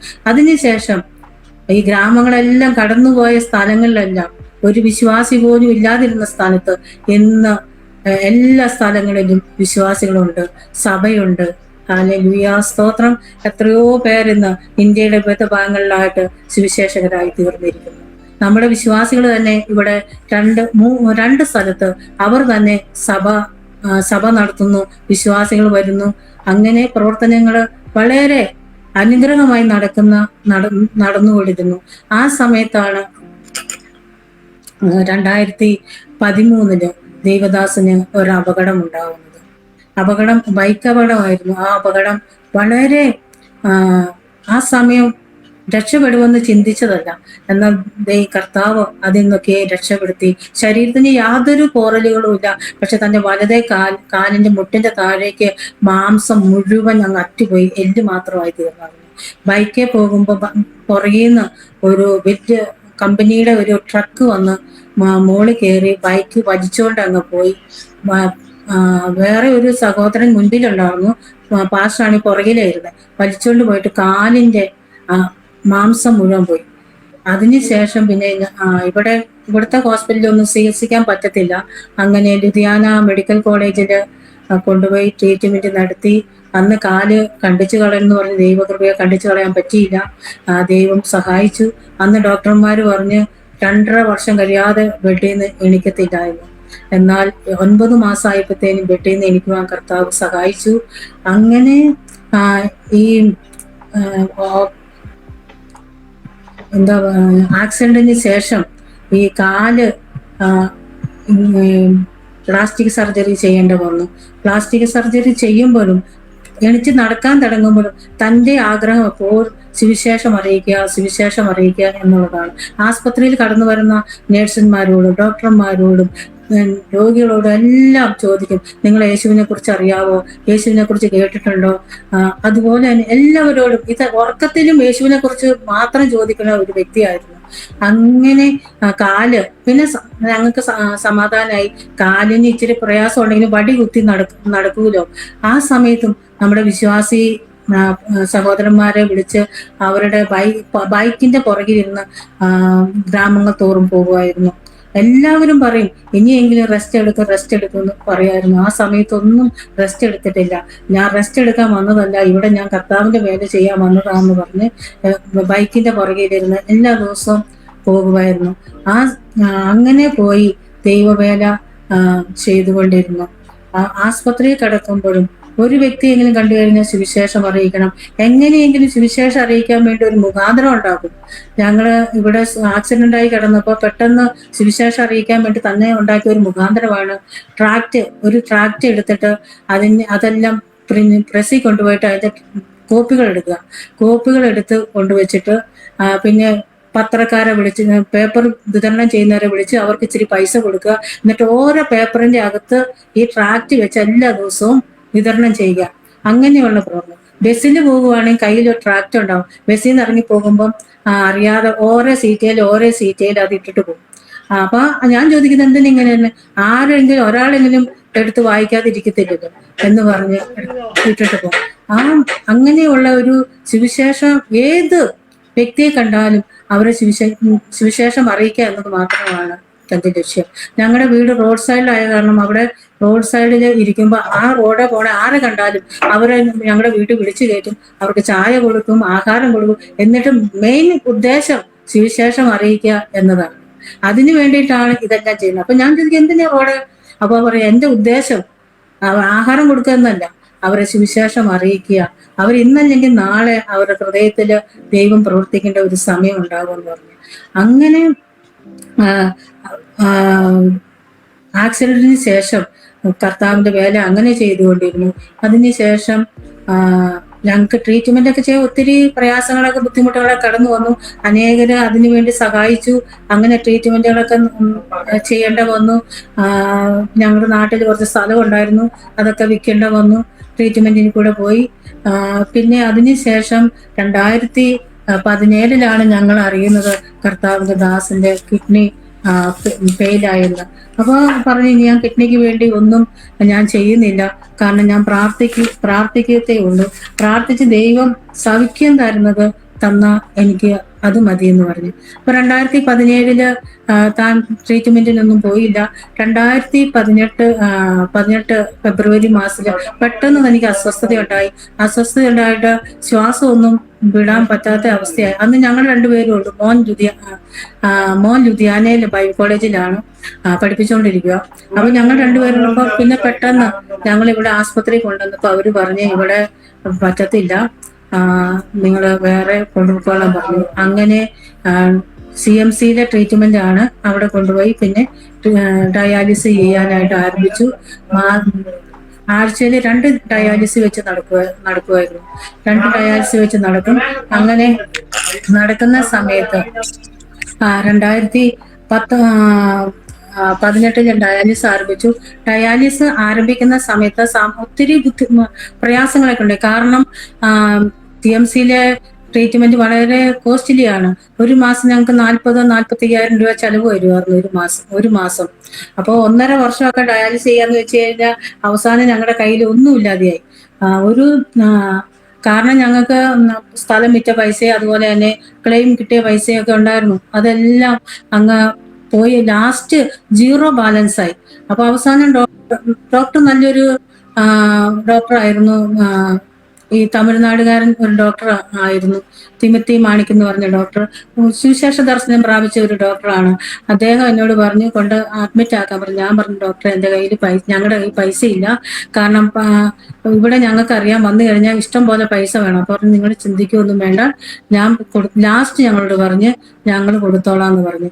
അങ്ങനെ ഡോക്ടറുടെ കയ്യിൽ നിന്ന് തന്നെ പൈസ എടുത്ത് ഡോക്ടർ മെഡിസിനൊക്കെ തരുവൊക്കെ ചെയ്തു. അവസാനം എന്നാലും കുറച്ച് ബില്ലൊക്കെ കൊടുക്കേണ്ട വന്നു. അപ്പൊ ഒരു ദിവസം എന്നോട് ഡോക്ടർ പറഞ്ഞ്, എനിക്ക് ഫീസൊന്നും വേണ്ട, പക്ഷെ ഇവിടുത്തെ ബെഡ് ചാർജ് ഒക്കെ കൊടുക്കേണ്ട വരുമെന്ന് പറഞ്ഞു. അപ്പൊ ഒരു പ്രാവശ്യം ഇങ്ങനെ ബെഡ് ചാർജ് അപ്പൊ ഞാൻ ചോദിച്ചു. അപ്പൊ അന്ന് എൻ്റെ കയ്യില് 1000 രൂപ മാത്രമേ ഉള്ളൂ. കാരണം അന്ന് ടാക്സിയിലാണ് പോകണം. ടാക്സി പോകുമ്പോൾ അന്ന് 800 രൂപ ടാക്സിക്കാരന് കൊടുക്കണം. അപ്പൊ ടാക്സിക്കാരൻ എന്നോട് പറഞ്ഞു, ഇപ്പൊ തരണ്ട, പിന്നെ തന്നാ മതി എന്ന് പറഞ്ഞു. അങ്ങനെ 800 രൂപ എൻ്റെ കയ്യിൽ വെച്ചിട്ട് ഞാൻ അഡ്മിറ്റ് ചെയ്തത്. 1000 രൂപ എൻ്റെ കയ്യിലുണ്ട്. അപ്പോൾ ബില്ല് വരുന്ന സമയത്ത് ഡോക്ടർ പറഞ്ഞു, അധികം ബില്ലൊന്നും വരത്തില്ല, കുറച്ചാ വരത്തുള്ളൂ, നിങ്ങൾ ചെയ്യണമെന്ന് പറഞ്ഞു. അപ്പോൾ ബില്ല് വരുന്ന സമയത്ത് ഞാൻ അന്വേഷിച്ചു എത്ര ബില്ലായി. അന്ന് 5300 രൂപ ബില്ല് വന്നു. അപ്പൊ 5300 രൂപ ബില്ല് കൊടുക്കേണ്ട സമയത്ത് എൻ്റെ കയ്യിൽ 1000 രൂപ മാത്രമേ ഉള്ളൂ. അതിൽ 800 രൂപ ടാക്സിക്കാരന് കൊടുക്കേണ്ട ബില്ലാണ്. അങ്ങനെ ഇരിക്കുന്ന സമയത്ത് ഞാൻ കർത്താവിനോട്, അപ്പം എന്നോട് ദേവദാസൻ പറഞ്ഞ് ഒരു കാര്യം ചെയ്യണം. അവിടെ ഞങ്ങൾ ഓപ്പറേഷൻ അകപ്പയുടെ കൂടെയാണ് പ്രവർത്തിച്ചുകൊണ്ടിരുന്നത്. അത് CMCയുടെ ബാക്ക് സൈഡിലാണ് അതിന്റെ ഓഫീസ്. അവിടെ ചെന്ന് ചോദിച്ചാൽ മതി, അവർ നിനക്ക് തരും പൈസ എന്ന് പറയും. അപ്പൊ എന്റെ മനസ്സിൽ തോന്നി, കർത്താവെ, ഞാൻ ആരുടെയും മുമ്പിൽ കൈ നീട്ടത്തില്ല. കൈ നീട്ടാതെ കർത്താവ് തന്നെ അവിടുന്ന് എനിക്ക് പൈസ എനിക്ക് തരണം. ഞാൻ ഈ ഓഫീസിൽ ചെന്ന് ചോദിക്കുമ്പോൾ അവർ പൈസ തരും, തരാതിരിക്കത്തില്ല. അവരെ ബില്ല് കൊണ്ട് കൊടുത്താൽ മതി, തരും. പക്ഷെ എന്നും പോയി കൈ നീട്ടണ അത് അത്ര ശരിയല്ലല്ലോ, എനിക്കത് മനസ്സിൽ തോന്നി. അപ്പൊ ഞാൻ ഡയാലിസിസ് റൂമിന്റെ ഫ്രണ്ടിൽ ഇരുന്ന് പ്രാർത്ഥിക്കാൻ തുടങ്ങി. കർത്താവ്, എനിക്ക് 5000 രൂപ വേണം. എനിക്ക് കർത്താവ് അങ്ങ് തന്നെ പ്രവർത്തിക്കണം. അങ്ങ് ഞാൻ ആരുടെയും മുമ്പിൽ കൈ നീട്ടാൻ അങ്ങ് ഇടയാക്കരുതേ എന്ന് പറഞ്ഞ് ഞാൻ പ്രാർത്ഥിച്ചു. ഇത് 2019 കാര്യം ഞാൻ പറയുന്നത്. പ്രാർത്ഥിച്ചു ഞാൻ കുറെ നേരം എന്റെ ഫ്രണ്ടിൽ ഇരുന്ന് പ്രാർത്ഥിച്ചു. അന്നേരം ഞാൻ നോക്കുമ്പോ ഒരു 2 കന്യാസ്ത്രീകൾ അതിലെ വരുന്നു. എനിക്ക് അവരെ അറിയത്തില്ല, അവർക്ക് എന്നെ അറിയാം. ഇവിടെ കന്യാസ്ത്രീ മഠമുണ്ട് ഇവിടെ മുന്നേല്. അപ്പൊ അവര് കേട്ടിട്ടുണ്ട് ഇങ്ങനെ ദാനിയലിന് ആക്സിഡന്റ് പറ്റി, ദാനിയൽ ആസ്പത്രിയിൽ പോയി, ഇവർക്കറിയാം. അപ്പൊ എന്നോട് ചോദിച്ച്, മേരി എന്താ ഇവിടെ ഇരിക്കണേന്ന് ചോദിച്ചു. അപ്പൊ ഞാൻ പറഞ്ഞു, ഇവിടെ ഡയാലിസിസ് നടത്താൻ കൊണ്ടുവന്നതാന്ന് പറഞ്ഞു. അപ്പൊ എന്നോട് ചോദിച്ചു, ദാനിയലിനെ കാണാൻ പറ്റുമോ? അപ്പൊ ഞാൻ പറഞ്ഞു, എപ്പോഴും അവർ കയറ്റി വിടത്തില്ല. അപ്പൊ ഞാൻ ചെന്ന് ചോദിക്കട്ടെന്ന് പറഞ്ഞു. അപ്പൊ ഞാൻ ചെന്ന് ചോദിച്ചു. അപ്പൊ ഞാൻ പറഞ്ഞു, 2 സിസ്റ്റേഴ്സ് കാണാൻ വന്നിട്ടുണ്ടെന്ന് പറഞ്ഞു. അപ്പൊ അവര് കണ്ടിട്ട് അവര് തിരിച്ചു പോയപ്പോ ഞാൻ ചോദിച്ചു, സിസ്റ്റർ എന്തിനാ ഇവിടെ വന്നേ? അപ്പൊ ഞാനിവിടെ എന്റെ കണ്ണ് കാണിക്കാൻ വന്നതാന്ന് പറഞ്ഞു. അപ്പൊ ഞാൻ പറഞ്ഞു, കണ്ണ് കാണിക്കുന്ന ഇവിടെയല്ല, അത് താഴെയാ എന്ന് പറഞ്ഞു. അപ്പൊ പറഞ്ഞു, അവിടെ ഞാൻ താഴെ പോയപ്പോ ഞങ്ങൾക്ക് മുകളിലേക്ക് വരാൻ മനസ്സിൽ ഒരു തോന്നല്, മുകളിലേക്ക് പോകണം ഒരു തോന്നല് തോന്നി. അത് കാരണം വന്നതാന്ന് പറഞ്ഞു. കുഴപ്പമില്ല, ഞങ്ങൾ വർത്താനം പറഞ്ഞു. ഞാൻ പിന്നെ സിസ്റ്റേഴ്സിനെ 2 പേരെയും താഴെ റിസപ്ഷന്റെ അവിടെ കൊണ്ടുവിട്ട് ഞാൻ തിരിച്ചു വന്നിട്ട് പിന്നെയും ഞാൻ പ്രാർത്ഥിച്ചുകൊണ്ടിരിക്കുക, കർത്താവെ, അങ്ങ് തന്നെ വഴി തുറക്കണം, എന്ന് പറഞ്ഞ് ഞാൻ ഇങ്ങനെ പിന്നെയും ഞാൻ പ്രാർത്ഥിച്ചുകൊണ്ടിരിക്കുക. പ്രാർത്ഥിച്ചു കഴിഞ്ഞ് ഒരു അരമണിക്കൂർ കഴിഞ്ഞപ്പോൾ പിന്നെയും രണ്ട് സിസ്റ്റർമാർ പിന്നെയും കടന്നു വന്നിട്ട് എന്നോട് പറഞ്ഞു, എനിക്ക് പിന്നെയും ദാനിയേലിനെ കാണുമ്പോൾ. ഞാൻ പറഞ്ഞു, സിസ്റ്ററെ എപ്പോഴും അവര് സമ്മതിക്കത്തില്ല. പിന്നെ നമുക്കൊരു ഇച്ചിരി ഫ്രീഡം തന്നിട്ടുണ്ട് ആര് വന്നാലും. അപ്പൊ അവിടുത്തെ നേഴ്സുമാരും ഡോക്ടർമാരും പറയും, നിങ്ങൾക്ക് ഇത്തിരി ഫ്രീഡം തന്നിട്ടുണ്ട്, കാരണം പാസ്റ്റേഴ്സുമാർക്ക് ഇച്ചിരി ഫ്രീഡം ഉണ്ട്. അപ്പൊ നിങ്ങളുടെ എപ്പോഴും കടത്തി വിട്ട് കഴിഞ്ഞ് മറ്റുള്ളവർ ഞങ്ങളോട് വഴക്കുണ്ടാക്കും. അവരെ കടത്തി വിടുന്നു, ഞങ്ങളെ കടത്തി വിടുന്നില്ലെന്ന് പറഞ്ഞ് വഴക്കുണ്ടാക്കും പറഞ്ഞു. അപ്പൊ ഞാൻ പറഞ്ഞു, സാരമില്ല, ഈ സിസ്റ്റേഴ്സൊക്കെ ഒത്തിരി ദൂരേന്ന് വന്നതല്ലേ, എന്നും വരാൻ പറ്റത്തില്ലെന്ന് പറഞ്ഞു. അങ്ങനെ ആ സിസ്റ്റേഴ്സ് രണ്ടുപേരും പോയി കണ്ടു. ഞാൻ അകത്ത് പോയില്ല. പോയി കഴിഞ്ഞ് ഈ സിസ്റ്റേഴ്സ് എന്ത് ചെയ്തേ, പെട്ടെന്ന് അവരുടെ ബാഗ് തുറന്ന് ഒരു കയ്യിൽ എന്തോ കൊടുത്തു. കയ്യിൽ എന്ത് കൊടുത്തു കഴിഞ്ഞാൽ ഒരു സിസ്റ്റേഴ്സ് പിന്നെ തിരിച്ചു വന്നിട്ട് അവർ പിന്നെ രണ്ടാമതേം കൂടി ചെന്ന് കുറച്ചും കൂടി ബാഗ് തുറന്ന് അവരെ കൈ കൊടുത്തു. അത് കഴിഞ്ഞ് ഞാൻ ഈ സിസ്റ്റേഴ്സിനെ താഴെ റിസപ്ഷനിൽ കൊണ്ടുവിട്ട് ഞാൻ തിരിച്ചു വന്നപ്പോൾ എന്നോട് അവിടുത്തെ സ്റ്റാഫ് പറഞ്ഞു, അങ്കിള് ആന്റീനെ വിളിക്കുന്നുണ്ടെന്ന് പറഞ്ഞു. ഞാൻ പിന്നെ അതിനകത്ത് ചെന്നപ്പോ കർത്താവിന്റെ ദാസൻ ഈ പൈസയും കയ്യിൽ പിടിച്ചുകൊണ്ട് പ്രാർത്ഥിച്ചുകൊണ്ടിരിക്കുക.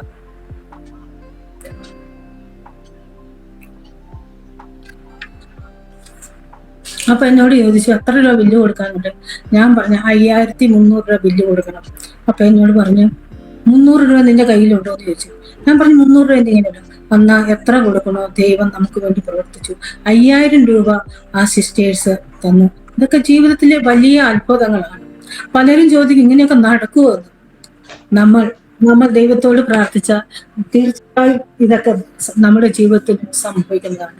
ഹല്ലേലൂയ, സ്തോത്രം. അതുപോലെ തന്നെ അങ്ങനെ ഒത്തിരി കാര്യങ്ങൾ ദൈവം ചെയ്ത അത്ഭുതങ്ങൾ വർണ്ണിച്ച തീരാത്തതായ അത്ഭുതങ്ങൾ കർത്താവ് ഞങ്ങളുടെ ജീവിതത്തിൽ നൽകിയിട്ടുണ്ട്. ഇന്ന് വരെയുള്ള ജീവിതം ദൈവത്തിന്റെ അത്ഭുത പ്രവൃത്തിയാണ്. കാരണം വിശ്വാസത്തിലേക്ക് കടന്നു വരുമ്പോൾ, കർത്താവിന്റെ പ്രവർത്തനത്തിലേക്ക് ഇറങ്ങി വരുമ്പോൾ ഞങ്ങളെടുത്തൊരു തീരുമാനമായിരുന്നു, ഒരിക്കലും സഹോദരന്മാരോടോ മാതാപിതാക്കളോടോ ഒന്നും ചോദിക്കത്തില്ല. ഹല്ലേലൂയ. കർത്താവ് തരുന്നതും ദൈവമക്കൾ തരുന്നതും മാത്രമേ ഞങ്ങൾ മേടിക്കത്തുള്ളൂ എന്ന് ഞങ്ങൾ ഒരു തീരുമാനം എടുത്തായിരുന്നു. അതിന് കാരണം എന്താണെന്ന് ചോദിച്ചാൽ, ദേവദാസന്റെ വീട്ടില് അവര് സാമ്പത്തികമായിട്ട് നല്ല സ്ഥിതി ഉള്ളവരാണ്. അവര് വീട്ടില് 10-15 ഏക്കർ സ്ഥലവും, അതുപോലെ അവരുടെ വീട്ടില് ഒക്കെ എപ്പോഴും 4-5 പേര് പണിക്കാരും ഒക്കെ ഉള്ള ഒരു വീട്ടിലാണ് അദ്ദേഹം. അപ്പൊ അങ്ങനെയായപ്പോ ഇവരെന്താ പറയണേ, പണിയെടുക്കാൻ വയ്യാത്തത് കാരണമാണ് സുവിശേഷ വേല ചെയ്യുന്നത്. അല്ലെങ്കിൽ അവർ പറയും അവർക്ക് അമേരിക്കയിൽ നിന്ന് ഡോളർ കിട്ടുമായിരിക്കും, അതായിരുന്നു അവര് സുവിശേഷ വേല ചെയ്യുന്നത്. അവർക്ക് സുവിശേഷ വേല എന്താന്ന് അവർക്ക് അതിന്റെ ആഴത്തിലേക്ക് അവർ ഇറങ്ങിപ്പോയിട്ടില്ല. അവരെയും പറഞ്ഞിട്ട് കാര്യമില്ല. അത് കാരണം നമ്മൾ വിചാരിക്കും, നമ്മൾ ഒരു കാര്യത്തിലും നമ്മൾ ആരെയും ആശ്രയിക്കരുത്, ദൈവത്തിൽ മാത്രം ആശ്രയിക്കാം എന്ന് പറഞ്ഞ് ഞങ്ങൾ എടുത്ത ഒരു തീരുമാനമാണ്. അതുപോലെ കർത്താവ് ഇത്രയും ഞങ്ങളുടെ ജീവിതത്തില് ആക്സിഡന്റ് വന്നപ്പോഴും, അതുപോലെ ഡയാലിസിസ് ചെയ്തപ്പോഴും എല്ലാം ഇത്രയും വലിയൊരു തുക നമ്മൾ ചെയ്യുവാൻ തക്കണം കർത്താവ് നമ്മളെ ബലപ്പെടുത്തി. അതുപോലെ അനേകം ദൈവമക്കളും ഞങ്ങൾക്ക് കൈത്താങ്ങല് തന്നു. അതുപോലെ CMCയിലെ ഡയാലിസിസ് ഡിപ്പാർട്ട്മെന്റ് ഡോക്ടർ പറയും, ഇത് സാധാരണ ഒരു ദൈവദാസന് ചെയ്യാൻ പറ്റിയ ട്രീറ്റ്മെന്റ് അല്ല. അവർ ഇത്രയും ചെയ്യത്തില്ല. കാരണം ഒരു മാസം 40,000-45,000 രൂപയൊക്കെ ചെലവാക്കാന്ന് വെച്ചാൽ ഭയങ്കര ബുദ്ധിമുട്ടാണ്. നിങ്ങൾ ഇത്രയൊക്കെ ചെയ്തല്ലോ, ദൈവം നിങ്ങൾക്ക് തന്നല്ലോ എന്നൊക്കെ ഞാൻ പറയുമായിരുന്നു. അങ്ങനെ ട്രീറ്റ്മെന്റ് ഒക്കെ ചെയ്തു. അന്നേരവും ഞങ്ങൾ ചിന്തിച്ചില്ല ദേവദാസൻ ഇത്രയും വേഗം ലോകത്തിൽ നിന്ന് മാറ്റപ്പെടുമെന്ന്. കാരണം ഡയാലിസിന് പോകുന്നവർക്ക് വളരെ പ്രയാസവും വേദനയും ബുദ്ധിമുട്ടും എല്ലാം അനുഭവം. പക്ഷെ ദേവദാസിന് യാതൊരു പ്രയാസവും ഇല്ല. എല്ലാവരും വീൽ ചെയറിലും ഒക്കെ കൊണ്ടുപോകുമ്പോൾ താൻ തന്നെ നടന്നും.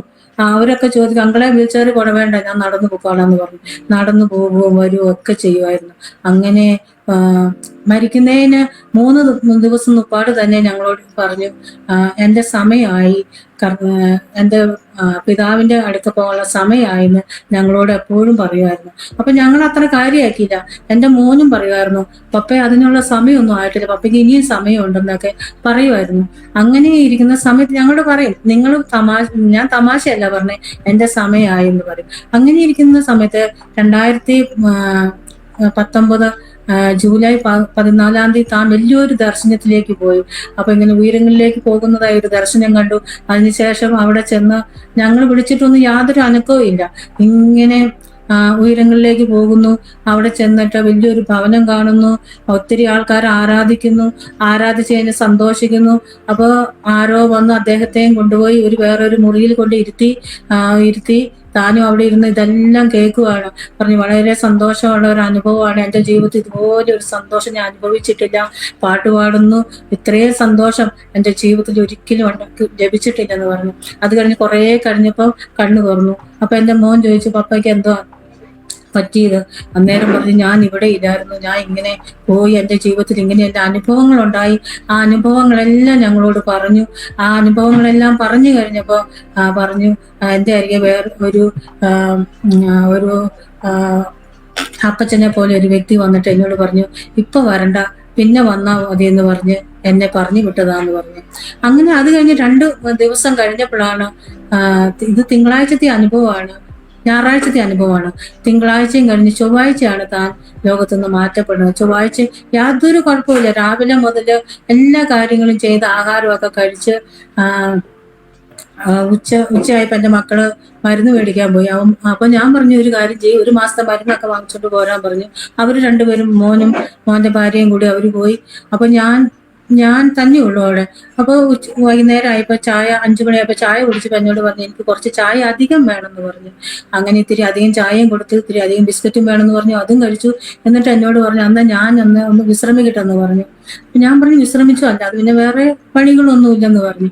അങ്ങനെ ഇരിക്കുന്ന സമയത്താണ് പെട്ടെന്ന് താൻ തന്നെ കട്ടിലേൽ കിടക്ക് തലകണ എടുത്തിട്ട് നീണ്ടു നിവർന്ന് കിടന്നു. എന്നിട്ട് ഞാൻ സിറ്റ് ഔട്ട് റൂമിൽ ഇരിക്കുമ്പോ എന്നെ വിളിച്ചു. അപ്പൊ ഞാൻ ചെന്നപ്പോ നീണ്ടു നിവർന്ന് കിടക്കുന്നുണ്ട്. ഉടനെ ഞാൻ പ്രാർത്ഥിച്ചു, കർത്താവിന്റെ കരങ്ങളിൽ ഏൽപ്പിച്ച് പ്രാർത്ഥിച്ചു. അപ്പോൾ തന്നെ ബൈബിൾ കോളേജിൽ, അന്ന് മോൻ ബൈബിൾ കോളേജിൽ താമസിക്കുന്നത്, അവിടെ വേറെ ഒരു മലയാളി ഫാമിലി ഉണ്ട്, ഇവിടെ തിരുവല്ലയിലുള്ള ഒരു മലയാളി ഫാമിലി ഉണ്ട്, പിന്നെ ഒരു ബീഹാർ പാസ്റ്റർ കുടുംബമുണ്ട്. അപ്പൊ ഞാൻ അവിടെ നിന്ന് പ്രാർത്ഥിക്കണ സൗണ്ട് കേട്ടപ്പോ ഇവര് രണ്ടുപേരും ആന്റി എന്തോ എന്ന് പറഞ്ഞിട്ട് ഇവര് രണ്ടുപേരും ഓടി. ഞങ്ങൾ 3 പേരും ഞങ്ങൾ കട്ടലിനെ ചുറ്റും നിന്ന് പ്രാർത്ഥിച്ചു. അങ്ങനെ അപ്പൊ മോൻ വന്നില്ല. അപ്പൊ എന്നോട് പറഞ്ഞു, മോനെ വിളിക്കാൻ പറഞ്ഞു. മോൻ വന്നു, വളരെ ശാന്തമായി താൻ കർത്താവിന്റെ സന്നിധിയിൽ ചേർക്കപ്പെട്ടു. അതിന് മുപ്പാട് തന്നെ എന്നോട് പറഞ്ഞു, ഇനി ഞങ്ങള് ഇവിടെ അതിന് ഒരു ദിവസം മുപ്പാട് എന്നോട് പറഞ്ഞു, നമ്മൾ ഊന തെരഞ്ഞെടുത്തതാണ്, ഊനയിലെ പ്രവർത്തനം വിട്ടുകളയരുത്. കാരണം എത്രമാത്രം നമുക്ക് നടക്കാൻ സാധിക്കുവോ, എത്രമാത്രം നമുക്ക് ആയുസ് ദൈവം തരുന്നുവോ, അത് നമ്മൾ ഒരിക്കലും വൃഥാവായി ചെലവാക്കരുത്.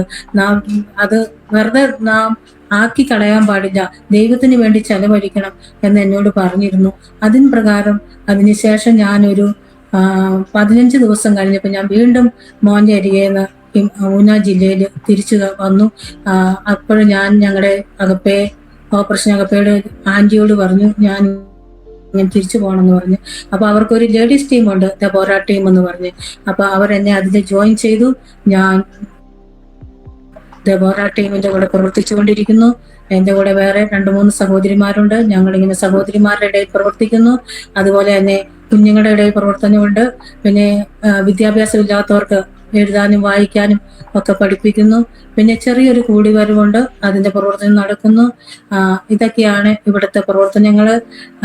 എന്നെ ഓർത്ത് പ്രാർത്ഥിക്കുക, എൻ്റെ മക്കളെ ഓർത്തുകൊണ്ട് പ്രാർത്ഥിക്കുക, ഇവിടുത്തെ പ്രവർത്തനങ്ങളെ എല്ലാം ഓർത്തുകൊണ്ട് പ്രാർത്ഥിക്കുക. കർത്താവ് നമ്മളെ എല്ലാവരെയും അനുഗ്രഹിക്കട്ടെ.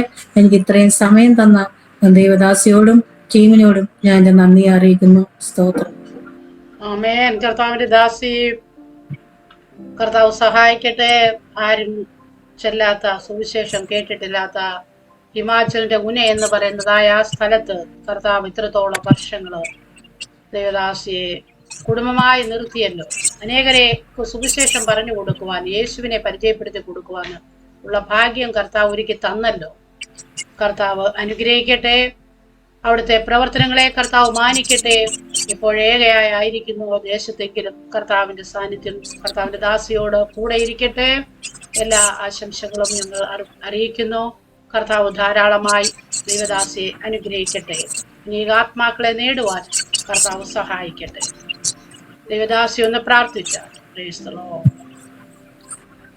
ആമേൻ. ഹല്ലേലൂയ. സ്തോത്രം, സ്തോത്രം, സ്തോത്രം, സ്തോത്രം. കർത്താവെ സ്തുതിക്കുന്നു, സ്തോത്രം ചെയ്യുന്നു. സ്നേഹവാനായ ദൈവമേ, സ്വർഗീയ പിതാവേ, നല്ലൊരു സമയത്തിനായി സ്തുതിക്കുന്നു, സ്തോത്രം ചെയ്യുന്നു കർത്താവെ. ഹല്ലേലൂയ. ജോയ്സ് ടിവിയിൽ കടന്നു വരുവാൻ കർത്താവെ അടിയനെ സഹായിച്ചല്ലോ. അതിനുവേണ്ടി മുഖാന്തരം ഒരുക്കിയ ദൈവദാസിയെയും ഈ ടീമിനെയും കർത്താവിന്റെ കരങ്ങളിലേക്ക് സമർപ്പിച്ചുകൊണ്ട് പ്രാർത്ഥിക്കുന്നു കർത്താവെ. സ്തോത്രം ചെയ്യുന്നു. ഈ പ്രവർത്തനം ഏറ്റവും അനുഗ്രഹമായി തീരുവാൻ കർത്താവെ അങ്ങ് സഹായിച്ചാട്ടെ കർത്താവെ. അറിയപ്പെടാത്ത അനേകരുടെ സാക്ഷ്യങ്ങൾ അനേകർ കേൾക്കുവാൻ തക്കവണ്ണം കർത്താവെ അവർക്ക് ഹല്ലേലൂയ ഒരു കർത്താവെ ഹല്ലേലൂയ അങ്ങ് അവിടുന്ന് നൽകുന്നതിനായി സ്തോത്രം ചെയ്യുന്നു കർത്താവെ. ഹല്ലേലൂയ. ദൈവദാസിയെ അനുഗ്രഹിക്കുമാറാകുന്ന അപേക്ഷിക്കുന്ന കർത്താവെ. ഈ സാക്ഷ്യം കേൾക്കുന്ന അനേകരുടെ ജീവിതത്തിൽ കർത്താവെ അനുഗ്രഹം ഉണ്ടാകുവാൻ കർത്താവെ അങ്ങ് സഹായിച്ചാട്ടെ കർത്താവെ. അങ്ങയുടെ കരങ്ങളിലേക്ക് സമർപ്പിക്കുന്നു കർത്താവെ. സ്തോത്രം ചെയ്യുന്നു. ആദ്യം മുതൽ കർത്താവെ നിങ്ങളുടെ കൂടെ ഉള്ളതിനായി സ്തോത്രം ചെയ്യുന്നു. പ്രാർത്ഥന കേട്ടതിനായി സ്തോത്രം. യേശുവിന്റെ നാമത്തിൽ തന്നെ ആമേൻ. ആമേൻ. കർത്താവിന്റെ ദാസി, ദൈവം സഹായിക്കും.